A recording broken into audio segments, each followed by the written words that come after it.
This video sponsored by BuyMo T-Shopping app. BuyMo T-Shopping application is one of the online shopping app now available on Play Stores and App Stores. இது எதுக்காக கொடுத்துருக்கோம் அப்படின்னு வந்து பார்த்தீங்கன்னா, இந்த BuyMo T-Shoppingல போய் நீங்கள் ஷாப்பிங் பண்ணும்போது கண்டிப்பாக பொருள் வந்து தரமானதாக நியாயமானதாக கண்டிப்பாக இருக்கும்.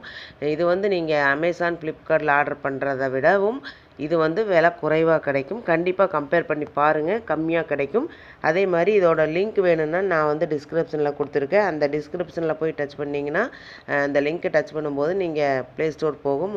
அதை வந்து டவுன்லோட் பண்ணி நீங்கள் வந்து உங்களுடைய ஆர்டரை நீங்கள் வந்து எடுத்துக்கலாம். என்ன பொருள் வாங்குறதுனாலும் வாங்கலாம். ஹோம் அப்ளையன்சஸ் வாங்குறதுனாலும் வாங்கலாம், இல்லை காய்கறி வாங்குறதுனாலும் வாங்கலாம், வீட்டுக்கு மளிகை பொருட்கள் வாங்குறதுனாலும் இந்த ஆப்பில் போய் நீங்கள் வாங்கும்போது உங்களுக்கு குறைவான விலையிலையும் தரமானதாகவும் இருக்கும். இதை தான் நம்ம எல்லாருமே விரும்புவோம். அதே நம்ம விரும்புகிற மாதிரி பொருள் வேணும்னா நீங்கள் ஒரு தடவை இந்த BuyMo ஷாப்பிங் பண்ணி பாருங்கள், உங்களுக்கு ரொம்ப ரொம்ப பிடிக்கும். லிங்க் வந்து டிஸ்கிரிப்ஷனில் இருக்குது, யூஸ் பண்ணிக்கோங்க.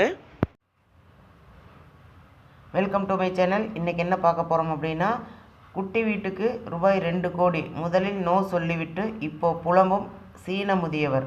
என்ன காரணம் தெரிஞ்சுக்க வாங்க வீடியோக்குள்ளே போகலாம். பெய்ஜிங் சீனாவை சேர்ந்த முதியவரின் வீட்டை நெடுஞ்சாலை கட்டுமானத்திற்காக அந்நாட்டு அரசு கேட்டபோது அதை தர அவர் மறுத்திருந்தார். ஆனால் கட்டுமான ஊழியர்கள் வீட்டை சுற்றி சாலையை அமைத்துவிட்டனர். அப்போது கொத்தாக சீன அரசுக்கே நோ சொன்ன அந்த முதியவர் இப்போது சொந்த வீட்டிற்கே போக முடியாமல் சுற்றி வருகிறாராம். இதற்கான காரணம் நம்மை ஆச்சரியப்படுத்தும்.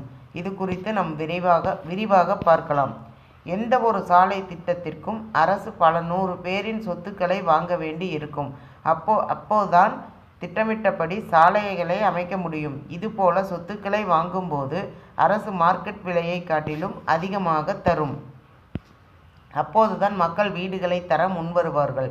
ஆனால் அதையும் தாண்டி சிலர் தங்கள் சொத்தை தர முன் வரமாட்டார்கள்.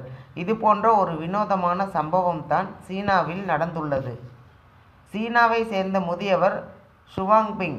இவர் சீனாவின் ஷாங்காய்க்கு மேற்கே உள்ள ஜின்சி நகரத்தில் புறநகரில் வசித்து வருகிறார்.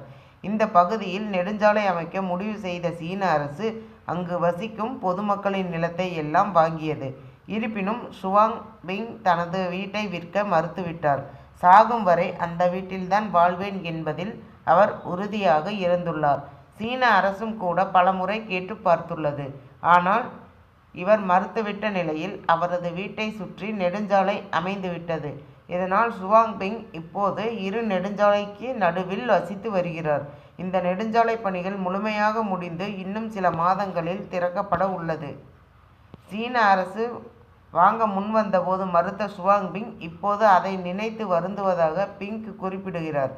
ஏனென்றால் சாலை கட்டுமான சத்தம், தூசி என மாசு அதிகமாக இருப்பதால் வீட்டில் இருக்கவே முடியவில்லை என்கிறார் ஷுவாங்பிங். இதனால் ஷுவாங்பிங்குக்கும் அவரது 11 வயது பேரனும் தினமும் அதிகாலை முதல் மாலை வரை வெளியே தான் சுற்றுகிறார்கள். கட்டுமான வேலை முடியும் நேரம் மாலை சூரிய அஸ்தமனத்திற்கு பின் தான் வீடு திரும்புகிறார்கள். வீட்டில் இருக்கவே முடியவில்லையாம். நெடுஞ்சாலை திறக்கப்பட்டவுடன் நிலைமை இன்னும் மோசமாகவே இருக்கும் என்பதை பிங்க் உணர்ந்துவிட்டார். வாகனங்கள் சத்தம், கார்ஹாரன், காற்று மாசுக்கு நடுவில் நிச்சயம் வாழ முடியாது என பிங்க் வருந்துகிறார்.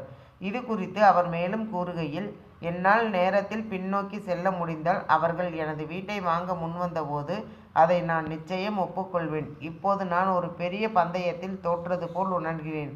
எனது முடிவுக்கு நானே வருத்தப்படுகிறேன் என்பதே உண்மை.